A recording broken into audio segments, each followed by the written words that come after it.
Welcome into the Locked On Knicks podcast. I'm Gavin Schall. I'm joined by my buddy XJ of the Hot Hand Theory podcast. This entire week, we give you some adjustments for the New York Knicks heading into Game 5 to save their season and the latest injury updates on the Knicks. All that next on Locked On. You are Locked On Knicks, your daily New York Knicks podcast, part of the Locked On Podcast Network, your team every day.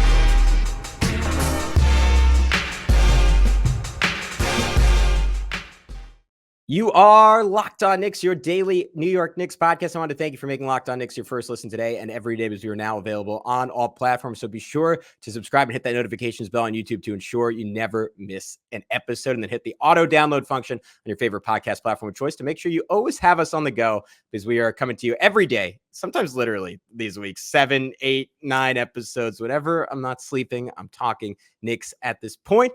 I also want to remind you that today's episode is brought to you by FanDuel. Make every moment more. Right now, new customers get $150 in bonus bets with any winning $5 bet. It's $150 with any winning $5 bet. Visit FanDuel.com/lockedon to get started. I'm Gavin Schall, your favorite play-by-play broadcaster's favorite play-by-play broadcaster. Been covering the NBA for about a decade now, which is crazy to say.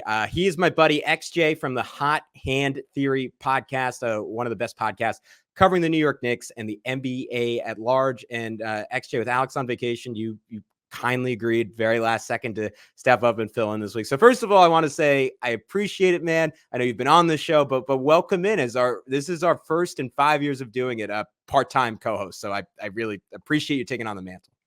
Gavin, I'm excited to be here co-hosting with you, holding it down for Alex. I mentioned to you guys off the pod, I've listened to you guys for what feels like forever. I mean, honestly, probably just a couple of years, but it feels like forever. Feels like you guys boring? Just drag. You're like it's been like purgatory, man. They talk about Dante's Inferno. You don't know. You know what? You know what? It's because of the everyday nature of the pod, which is unique among podcasts and something I really appreciate. You guys and also obviously I've listened to my crew over at Knicks Film School forever. So, I'm a huge fan of Locked On Knicks. So it's just an honor. I'm super happy to be here co-hosting with you. I appreciate you saying that. I would personally go insane listening to myself every day, and not just because I'm me. So I really, it means a ton, and it means a ton to everyone out there who does it. All right, we're going to get into some adjustments to potentially salvage the Knicks season. No promises, but we are going to do our best. But first, some news and notes. So we got the Cats drop. Maybe someone else had it first. That was the tweet I saw. That Jalen Brunson and Isaiah Hartenstein are both off the injury report. So I don't know if I totally believe that they're 100% even outside of just being exhausted, XJ, but I think it's promising that they're not on the injury report, and maybe if Brunson has another bad game, like we just have to look at it as what it is instead of blaming that right foot, which I've still kind of been want to do these last 2 games. I don't know how much I blame the foot. I don't know how much I blame, Hartenstein's Achilles or other types of injuries. I do have the same feeling that they're banged up. And to be honest with you, Gavin, I don't know how much them being off the injury report changes that for me. I kind of still don't buy it. But at the same time, we'll talk a lot about some adjustments, for Brunson and for other guys to get guys going. But, these guys, whether they're hurt or not, there's really nothing you can do about it. They're not going to be fully healthy. The Knicks are undermanned. They're exhausted. Where do we go from here is the big question. I know we want to talk a little bit about some of the news that we've heard, but once we segue into talking about solutions, I think we'll probably find some things that the Knicks could do better potentially. And there could be some hope on the horizon, in my opinion, despite whether these guys are genuinely injured, off the injury report, on the injury report. We just got to kind of move forward with what we got. Yeah, I referenced the second spectrum stat last podcast, but Brian Windhorst had it in his post-game story. Jalen Brunson, an average jump on his jump shot of 2.5 inches less than it normally is. That to me suggests a little more than dead legs, but at this point it ultimately doesn't matter. For Hartenstein, I mean, it's been a tough last 2 games for him, even though he had like a brilliant game 2. It's kind of been a tough series for him overall. Like I think the extra minutes are maybe impacting him a little bit more than everyone else, even though he had that solace in the Sixers series and in game 1 of Mitch, for the most part, splitting time with him. Still the most he's played in his career, the hardest minutes he's played in his career. And the fact that Miles Turner's length, I think, is bothering him a little bit. Obviously, he's away from the rim trying to contest Turner from behind the arc. So it's just been a tough series for him. That shoulder was just like another thing to pile on. And to me, like it's been, I know we're going to talk about it more next segment, but it's been almost a little bit of an under-discussed element in the Knicks' struggles these last few games is Hartenstein just not having his usual verve or anything close to it these last 2 games. And he looks almost a little bit closer to when he initially was dealing with that Achilles injury. And they were trying to just like dip a toe into bringing him back. I 100% agree. I think it's something that's been under-discussed.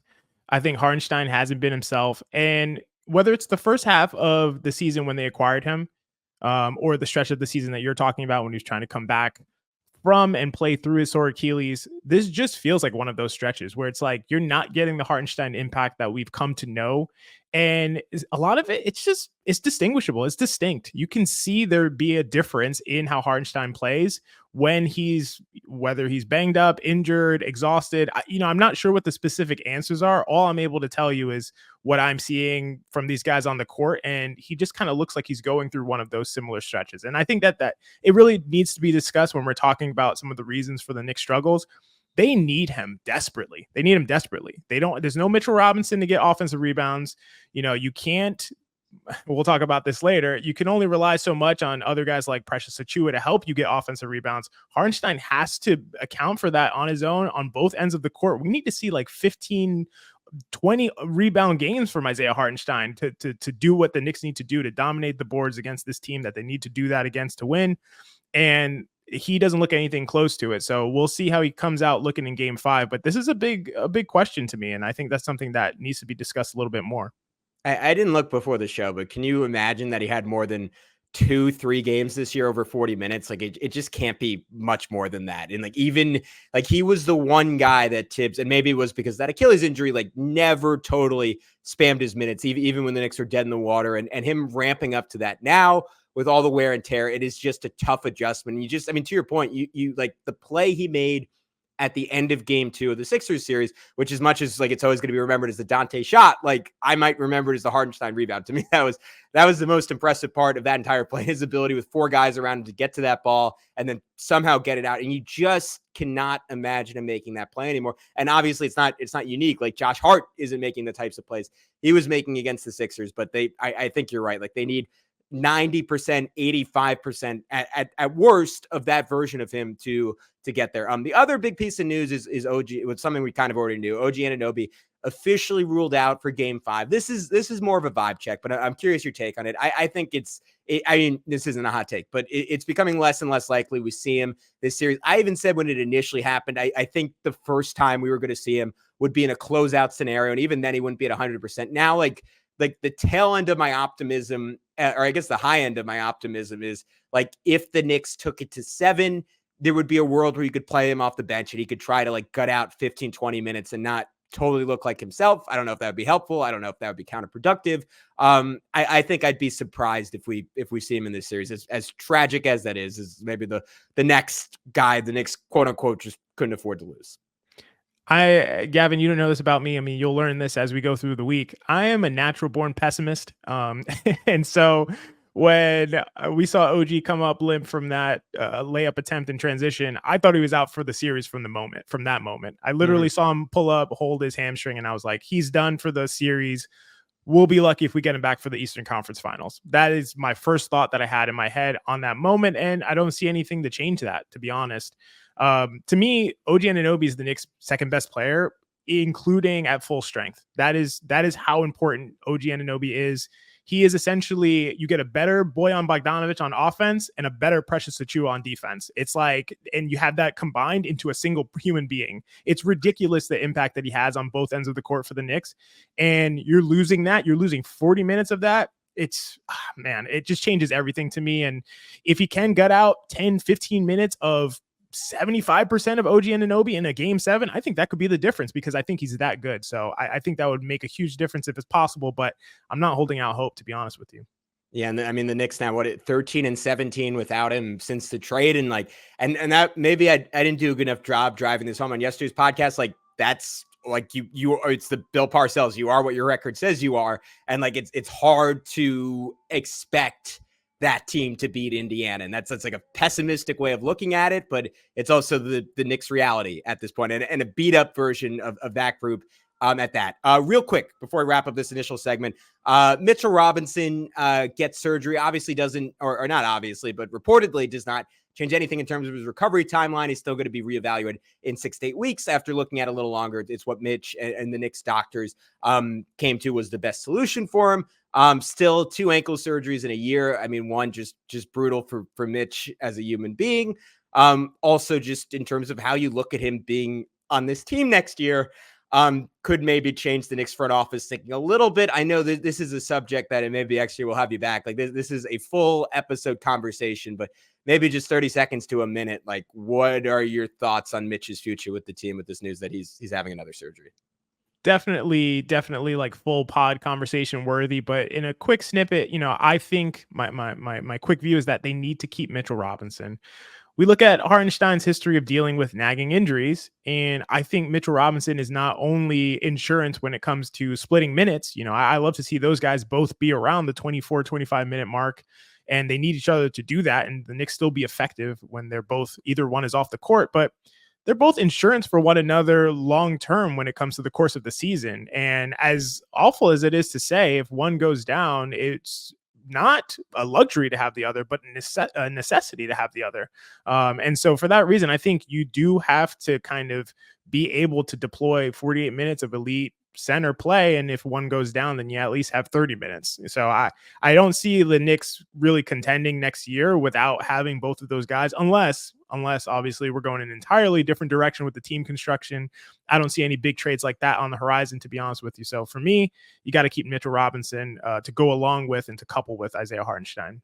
Yeah, I'm with you. Unless it's a cap necessity to get a star to move him, I don't see why they do it. Even though I was a little bit more amenable to that when Precious was killing it at center. So maybe if he comes back tomorrow and has a great game, like ask me after that. I think I just want to look at Mitch and OG at full strength. I mean, to me, that is the Eastern Conference version. Maybe not quite as good, just because Gobert's whatever you think of him, a little bit in a class of his own as a center defender outside of Wembanyama now. But it could be the Knicks version of Rudy Gobert and Jaden McDaniels, which obviously would be pretty cool to have, especially with the Jalen Brunson, Julius Randle, Anunoby, DiVincenzo led offense. Like I just want to see that for a regular season. Like I think there's a world where, like, if Mitch was healthy for a full year and Hartenstein was healthy for a full year, the Knicks could have like the second or third best defense in basketball and could continue to be like a top 10 offense. And that would be a lot of fun. So we had the optimist angle on that. We had the pessimist angle on that. We will come back and talk adjustments heading into Game 5, which will be a good mix of both. We'll get into that next on Locked On Knicks. But first, we want to tell you about our good friends over at FanDuel. It's winner take all time in the NBA and NHL, and FanDuel's giving you a shot to bring home a big win of your own. Right now, new customers get $150 in bonus bets with any winning $5 bet. It's $150 to bet on spreads, money line, player props, and more. Knicks and Pacers, XJ, even odds at this point to win this series. I'm not going to put you on the spot because that would be cruel to say who you would pick. I'm going to be the villain. I think it might not be the craziest thing in the world to put some money on the Pacers. Please keep listening to this podcast. Visit FanDuel.com/lockedon and make every playoff shot count. FanDuel, America's #1 sportsbook. All right. Hopefully no one listens to that last commercial because I think everyone might have just turned on me, XJ. But if they did, I will leave it to you to tee us off. What's the biggest adjustment you're looking to see the Knicks make heading into Game 5? So for me, what I'll start by saying is, from a self-proclaimed pessimist, I have some optimism as far as the next 3 games. I don't think the Knicks are done. I don't think they're out of it. I would not rule them out of it. And in fact, I'd probably lean away from you, Gavin. I think the Knicks will win this series. But it's going to start with this thing. In my opinion, the biggest issue that the Knicks have experienced so far is in transition, especially the transition defense. The Pacers are scoring 5.9 points per 100 possessions in transition, which is first in the semifinals among the teams in the semifinals. And they're also first in frequency of transition scoring. The Knicks are getting destroyed in transition in this series, and especially in Game 4. And to me, part of the problem Folks who have heard me talk on Hot Hand Theory, on Knicks Film School, on, this podcast, Locked On Knicks, before, they know that I am not a fan of Precious Achiuwa at the 4. I think that part of the problem and things that aren't necessarily front and center when you're thinking about it is that it's difficult to get matched up in transition when Precious Achiuwa is at the 4. And the reason is somebody like Pascal Siakam, who may be guarding him, is playing way off of Precious. So when he gets the ball on a defensive rebound, Precious is way far away from him. And that's not typical because guys are normally kind of hugged up in the half court and boxing each other out. And typically if the Knicks are shooting a 3 or something like that, Siakam can get that rebound and now Precious can't get to him. Siakam can really drive it, go hard, and then he matches up with somebody like Brunson on the other end. On-off transition during the playoffs, Precious Achiuwa is a plus 8.2, meaning that Knicks opponents are plus 8.2 points better per 100 possessions when Precious Achiuwa is on the court. This is second percentile in the NBA, rock bottom. Even worse, his off of live rebounds is plus 11.9. Zeroth. I don't know if that's a word, Gavin. Zeroth. No, zero. No, now it is. It's a Precious Achiuwa word. Apparently so. 0th percentile in the league during the playoffs. Trying to rebound, offensive rebound with 3 players cost you in transition as well. It was so great when Mitchell Robinson was there single-handedly getting offensive rebounds because there was no trade-off. There was no offensive rebound to transition trade-off. There's no cost. You just get free offensive rebounds and Mitch gets them. And if he doesn't, you're fine. You're back in transition. But now when you have Hartenstein, and Precious Achiuwa all crashing the boards in offensive rebounds, there's a big cost. There's a big trade-off. I remember when it was 12-4 in the first quarter of game 4, all 3 went for an offensive rebound. Somehow they all got boxed out by Obi Toppin and Miles Turner. It led to a 3-on-2 transition against Brunson and Dante. Somehow Miles Turner beat all 3 of those guys up the court, and I think it ended up in a TJ McConnell layup. It is just really glaring when you start to focus on the transition numbers, when you start to focus on it in terms of film study. The Knicks are getting crushed in transition, and they need to shore that up. One way to do that is to not play Precious, Hartenstein, and Hart all together. Another way to do that is the Knicks for just to have more focus on it. Let Hartenstein try to get the offensive rebounds, and if he doesn't, you match up and get back in transition. That's a big solution for me moving forward. It's a great call. 1.87 points per transition possession for the Pacers in game 4. That is the equivalent of you're probably better than math than me, XJ, but what, like a 94% ish, 93.5% 2-point shot like that. Like it is an automatic Incredible bucket, essentially. It's not good. And I saw what you're talking about. I just saw, and this is the part that I'm like, I just don't know how fixable this is. Like maybe less minutes will do it. Maybe the few days off will do it. But we've talked a lot about the physical fatigue that this team is going through, like not as much about the mental fatigue they're going through. And you've just seen it come up over and over again with like the inbounds woes galore for 2 straight series. And I think you're seeing it in transition too, where over and over again, I mean, you have 2 or 3 guys like there was a possession where literally 3 guys were on Halliburton transition. He just made the simplest pass of his life for an assist and getting mismatched, but also like not having the numbers and then doubling the ball. And like even in the half court and like pick and roll guys falling asleep. And obviously the faster Indiana goes, like the more those focus issues get exacerbated and get exposed. And it is just not sustainable. Like you need to be back physically and you also need to be back mentally. And I think taking Precious out, to your point, is going to help. So let's talk about the next adjustment that I have. And I think it's kind of the broadest one you could possibly go. And that is changing the starting lineup. I'm with you. I'm not a fan of Precious at the 4, even if the numbers in the regular season were shockingly good. A lineup that was better than that in the regular season was Brunson, Deuce, Devo, Hart, Hartenstein. The reason like I am not like overflowing with optimism about that adjustment is like much like Hartenstein, much like Precious, it has just not been a good Deuce series at all after he was spectacular against Philadelphia. Like he's just come back down to earth a little bit. And maybe it's the fatigue of the minutes. Maybe it's the pressure. Maybe the shooting was just not sustainable. But just from a decision-making perspective, I haven't really liked a lot from him. But to me, he is your best bet, especially at home. of just getting scalding hot. And I kind of think, and this maybe leans back to my pessimism argument, like you're going to need that from one of him or DiVincenzo, or maybe even Hart, like really going off from three again. Like one of those guys is going to have to hit 4 or 5 threes for the, like in at least one game, maybe 2 games for the Knicks to win this series. Like he obviously Precious, that's not really something he's going to do.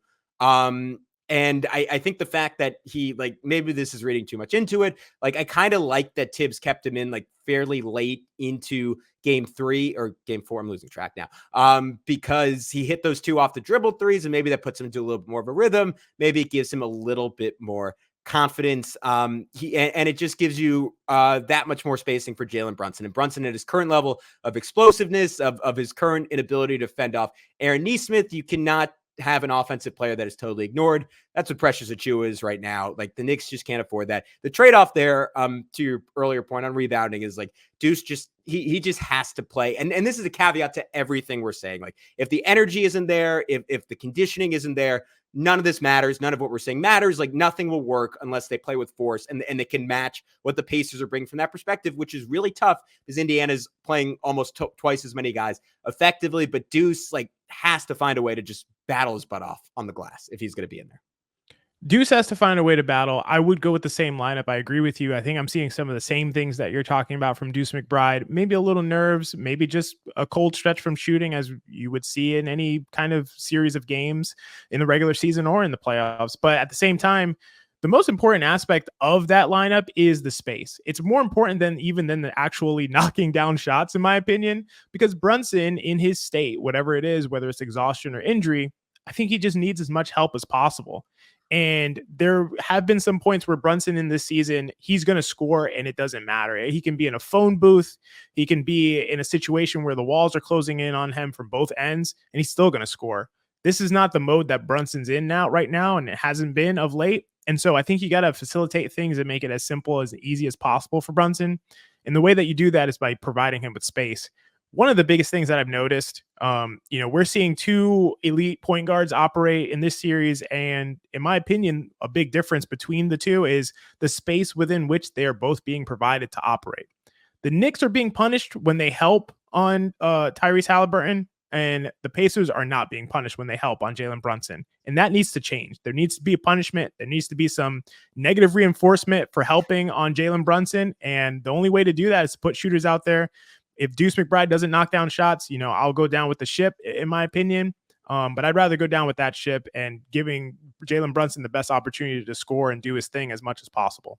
Yeah, I mean, look, we saw it in game 3 where Dante DiVincenzo was consistently one pass away, and you don't need to be 5 out like Indiana. Like there are very simple ways to do this. And there's one little trick that they can do to leverage Dante and his shooting and Brunson's shooting and get him into right matchups even better, that you and I both came up with independently, XJ. We're going to talk about that next on Locked On Knicks.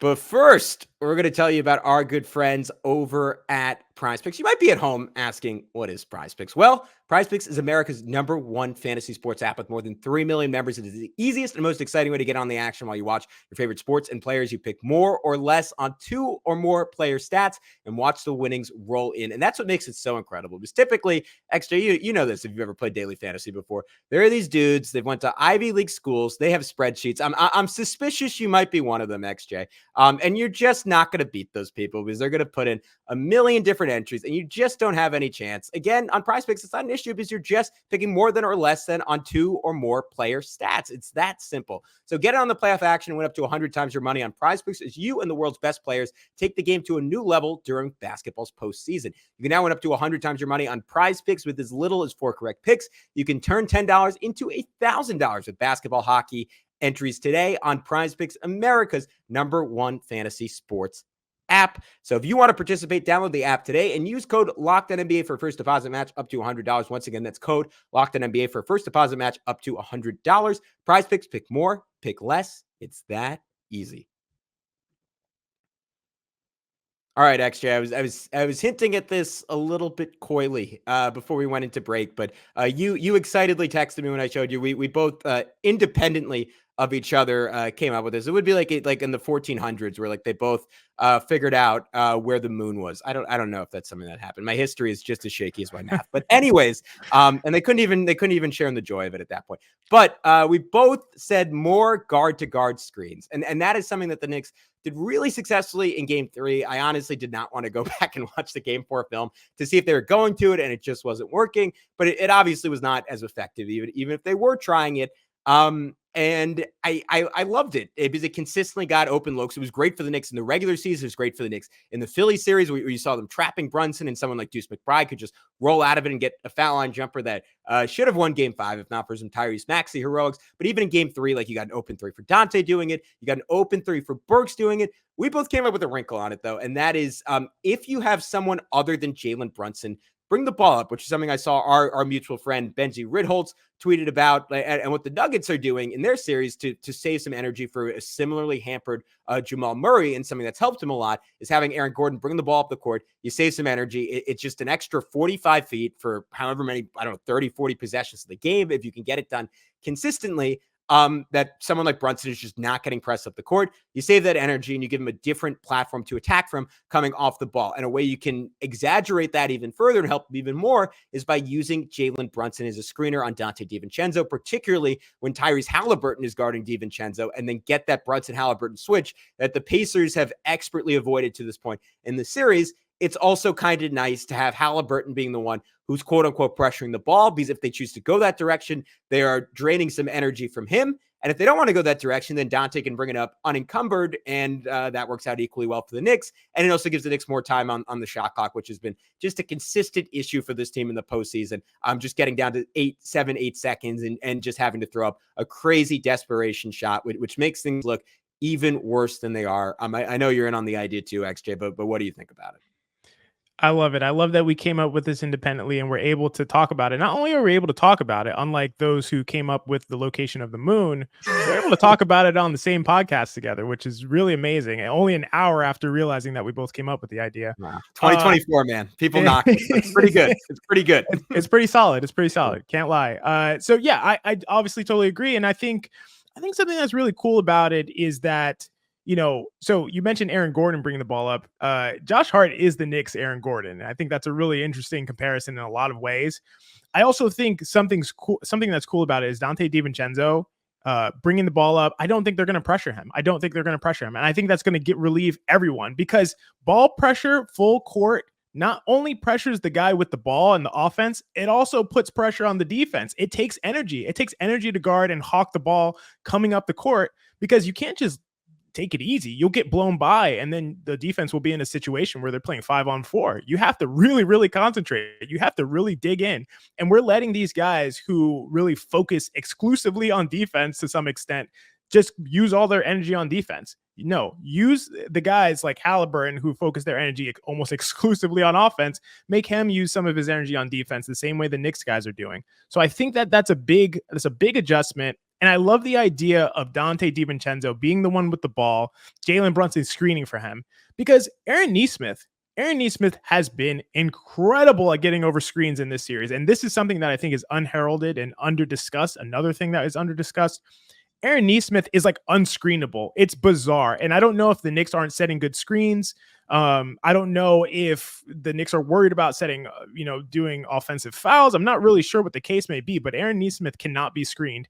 And if you switch it up where Brunson is the one who's screening, now Halliburton has to be the one climbing, fighting over screens, and that's going to exhaust him. I don't think he's going to do it nearly as well as Aaron Nesmith is going to do it. And I think you'll get something good out of it, whether it's a Dante open shot off the dribble, or whether it's Brunson actually getting ahead of steam with a slight advantage over Nesmith as he's trying to recover. One way or another, I think you're getting an advantage. You're getting some benefit out of it, whether in the short term or like a boxer who's putting in some work to the body early on, you're getting some advantage out of it in the long term with tiring out Tyrese Halliburton. So I think all around, it's a really good strategy and something the Knicks should probably go to early, see how the Pacers react to it, see how they adjust to it. One thing I want to add, one caveat I want to add is, we both had this idea. I flagged it to both of our mutual buddies, DJ and Benji Ridholtz, and they both kind of implied to me that would be a really good idea, but it depends on the spacing.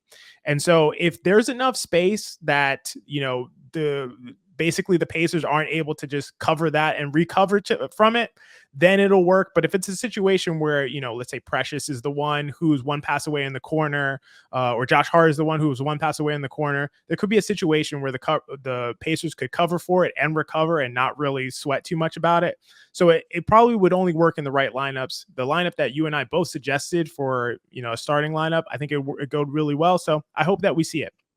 Yeah, and you can certainly do it when Alec Burks is on the floor too, because he's proven himself like a capable enough shooter for that. And I'd look for, like, if Deuce is struggling early in the game, obviously it is just difficult to survive defensively, especially with Hart and Hartenstein and Brunson not defending up to their usual standards with Burks on the floor. But you can get a lot of firepower on the floor if you go Brunson, Dante Burke. So that's a version of it that's interesting as well. All right, final one we're going to go over.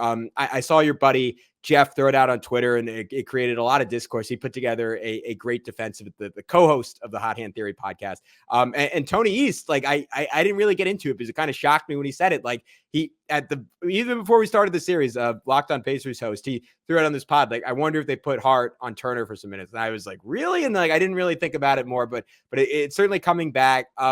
What's your take on it? Because we've seen a lot of people lay out the pros and cons, and that Turner is obviously about 7 inches taller or 6 inches taller, 7 inches. I'm going to say 7 inches taller than Josh Hart. He's about 6'11". Pretty decent on post-ups this year, 1.08 points per possessions. You're certainly concerned about the offensive rebounding. You're concerned about some lobs. You're concerned about his ability to shoot over Josh Hart. And the pretty clear counter to that is like is forcing Indiana to divert their offense to go through Miles Turner. They're going to lose some flow. If Turner's stationed at the rim, it's going to clog the paint for the Pacers drivers who are just, TJ McConnell in particular, just automatic getting to the rim this series. And it felt like the other shoe really dropped with that in game 4, where Indiana was just living at the basket. And the other thing is you get Isaiah Hartenstein in a better position to help at the rim, guarding Pascal Siakam, who's just not the shooter that Miles Turner is and isn't going to space to the top of the key like Miles Turner is. And you desperately need that, as we saw last game, now that you don't have Anunoby as a secondary and a lot of times as a primary rim protector. So a lot to think about, a lot to talk about here. What was your feeling when that was brought up again? Yeah, I definitely side with my Hot Hand Theory co-host Jeff on this one. I just think when you have a team playing out of such a beautiful flow like the Indiana Pacers are, and I know that may annoy some Knicks fans to hear me say that, but they are playing out of a really beautiful rhythm and flow, and the Knicks are giving up over 130 points per 100 this series.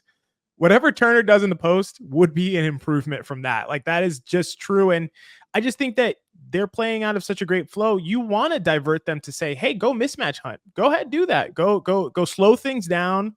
Get it to Turner in the post. We'll double, we'll hedge, we'll dig down on it, but we're not going to fully commit a double team. So you get spray out for easy passes to one pass away shooters for open threes. And you make Turner beat you with his decision-making and in his playmaking. And I would just much prefer that to what we're seeing right now. I think that slows down the Pacers offense. It gets them into an entirely different perspective and rhythm. And it really changes the calculus that you see out on the court. And I think that that's needed. I just think that that's needed. So I definitely don't mind it. I think a wrinkle to it, and I think that this is something that I have thought about because, my buddy Mensa, who does the Knicks Film School Casual Friday pod with me, he mentioned something that I really loved. And one thing that you could do, and I think I totally understand the perspective of Josh Hart being exhausted, really tough to ask him to guard Miles Turner. What if you play Precious Achiuwa instead of Josh Hart? That way you don't have 3 non-shooters on the court at the same time. You just have 2. And Precious Achiuwa in that situation, I'm sure we all agree he'd do a much better job guarding Miles Turner and potentially could shut Miles Turner down. So I think you have a few minutes without Josh Hart and you play in this alignment and see how that goes as well. That also buys Josh Hart some time, and it allows this to kind of work its magic and see how that goes with a better defender, a better matchup for Miles Turner. So a couple of options you could go to with it. I definitely think the Knicks should give it a try in spots here and there and see how it goes. Yeah, I'm with it. I don't think Turner is a good enough passer to beat you consistently. And when he does, you kind of tip your hat. And if I'm the Knicks, like, I'm letting Isaiah Hartenstein help pretty aggressively on that and swarm to the ball and keep his hands high. And if Turner's able to get it around him, and your worst case scenario is Pascal Siakam taking a 3, even a corner one, like, so be it. Like, he just has not really looked comfortable taking any sort of threes And it almost reminds me, and maybe this is a bad example because obviously Milwaukee almost lost or didn't almost lose. They did lose when this happened. But like, I think of that game 7 where Grant Williams took 18 threes. And it's like one of those situations where, like, again, like if they beat you like that, like you kind of tip your hat and you say, all right, like good series. Like you beat us with something that you never really want to go to at a volume you never really want to go to in like a do or die game or a borderline do or die game. And like ultimately, like, and Jeff did a great job making this point. Like there are no perfect solutions for the Knicks down 4 of their 5 highest paid players and 4 key rotation guys. Like you just kind of have to gamble and live with what you can live with. And to me, that's something they can live with. And I think what we're both getting at is like, we'd both be really disappointed if we come in and we kind of just see the status quo from the Knicks, because it's clear with this version, that's probably not quite good enough. Absolutely. I don't think you could just come in and just play the same way that you've played. I think it's time to make some adjustments, and not some huge adjustments, but these are minor, not necessarily insignificant, but sort of minor adjustments that I think could affect greatly how the Pacers play. And that's really what you want to do at this point. You want to get them out of their rhythm. You want to get them out of their comfort zone. And this is a way to do that. Not something you would probably go to for the entirety of the game, but something that you definitely have to go to as an option, in my opinion. And I would just love to see them try something different. I think that the Pacers just really need to kind of be brought out of their rhythm. And this is a really helpful way to potentially do that. And I'm totally fine, like you said, with Miles Turner being the one that beats me from Miles Turner playmaking. If the Knicks go down to Miles Turner playmaking, hey, tip your cat and we move on. Yeah, I'm good with that too. All right. He's Xavier Justin. You can find him on Twitter at Xavier J Designs. I'm Gavin Schall. You can check me out at Locked on Knicks. Also, be sure to subscribe to the Hot Hand Theory podcast. Follow Knicks Film School. I'm sure all of you already are, but check out Casual Fridays, which have been on Wednesdays and Thursdays recently, as far as I've seen. What's up with that? Kind of confusing. I recognize that. It's just a casual later in the week kind of day. Is what I look. I want to know what day I can wear my bathing suit out in public, and I'm just not sure. So it's really frustrating. But it's a great show. No days, so Gavin. No days. If I have to, no, I'm gonna go. You live in Florida. You definitely do it sometimes. I'm gonna go 3 days a week. Bathing suit, sunglasses, big thing of sunscreen on my nose. On that happy note, horrifying image, we will wrap up this edition of Locked on Knicks, and we'll talk to you very, very soon. We'll be back with Extra tomorrow, post Game 5. Hopefully it's a happy podcast. We'll talk to you then.